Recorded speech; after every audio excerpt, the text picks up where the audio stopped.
Ano si Mang? Kanina ka pa nagpapainit dyan, di na lang natapos? Mahirap mag-asawa ng tatanga-tanga. Ito na yung kape mo. Isang oras kong inantay ang kape na yan. Ayaw ko nang matagal na kumikilos, ha? Saka ginagawa ka pa niyang alipin. Bakit mo ba kasi minahal yung si Papaw? Kasi chismis mo, nasunog na yung sinaing. Ikaw sumusobra ka na, ha? Alam mo kung sino ka. Kung itrato mo ako dito sa bahay na to, natulong mo, ang kapal ng mukha mo. Tinam ka. Ito na yung mga damit mo. Lumayas ka na dito. At tandaan mo, ididimanda kita. Hayop ka! Punong-puno na ako sa'yo, Papaw! Hukin lang ka!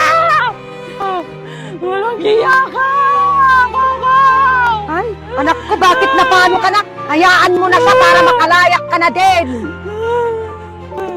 Ay, anak ko.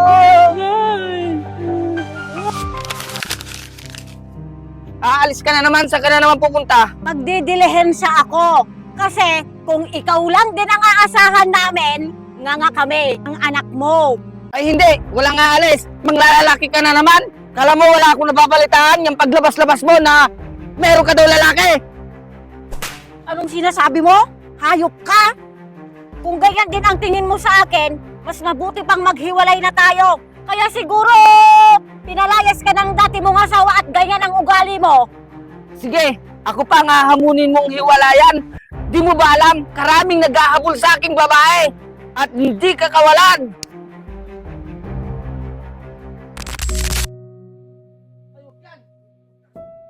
Malungkot na naman to si Simang.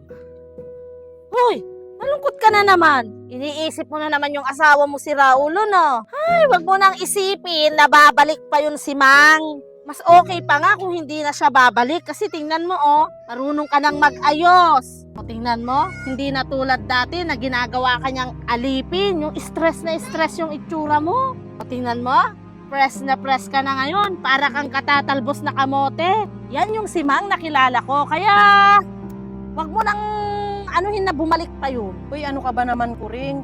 Siyempre, asawa ko pa rin yun. Hindi mo maaalis sa akin na hindi siya isipin. At may mga anak kami kasi kawawa sila. At hindi mo naman mabubura sa akin yung mga magagandang nangyari sa amin nung nagsasama pa kami. Naka si Mang. Wala namang binigay sa yung magandang ala-ala yung asawa mo. Ay, tama ka dyan, Kureng. Martir talaga yung anak kong yan. Ewan ko ba kung saan nagmana to? Alam mo ba si Mang? Huwag kang mabibigla sa sasabihin ko. Yung kinakasama niya ngayon, naghiwalay na naman sila. Kaya walang magtatagal na babae sa dating asawa mo eh. Wala naman may pagmamalaki yun ni si Mang. Siguro may pagmamalaki lang niya yung kanya na lang. Nanay naman, siyempre sa lahat ng pagkakataon, mas gugustuhin ko pa rin na mabuo yung pamilya ko. Ay, naku si Mang. Nakawala ka na nga sa impyernong buhay. Tapos ngayon, gusto mo pa siyang bumalik? Ay, hindi na siya makakaapak dyan sa puder ko si Mang. At saka si Mang, pag bumalik pa siya dyan sa bahay ko, ay, dalawa na kayo na papalayasin ko. Oo nga si Mang, wag mo nang tanggapin. Tsaka alam mo ba, nabalitaan ko, may bago na naman siyang asawa. Kilala mo ba si Biba? Yung may-ari ng kantin dyan sa kanto, yung matalak na babae. Yun ang bago niyang asawa ngayon. Ano ba naman kayo? Martir ka lang talaga. Hoy, alam mo si Kureng, nabuto yun, nabuto. Ay!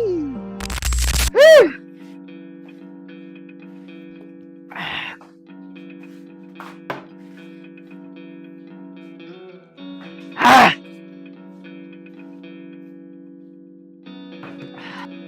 Oh, umuwi pa.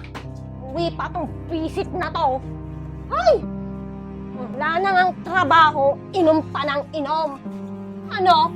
Hindi ako nag-asawa para may palamunin. Akala ko, swerte ko na, hindi naman pala.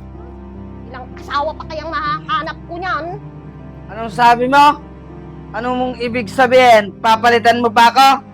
Alam mo, ikaw lang yung naggaganto sa akin eh. Alam mo, yung mga dati kong asawa, pinagsisilbihan ako. Hindi ako ginaganyan.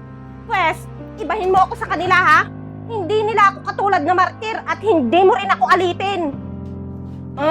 Lumala ako bang ka talaga? O sige, subukan mo. Ha? Wag mo ako. Wag mo ako sinusubukan. Ibahin mo ako sa mga naging asawa mo. Sige, lumayas ka na. Ayoko nang makita yung pagbumukha mo dito. Lumayas ka. Talagang lalayas ako! Inaandan mo pa ako! Inang buhay to. Hindi ko na alam kung saan ako pupunta. Balikan ko na lang si Simang.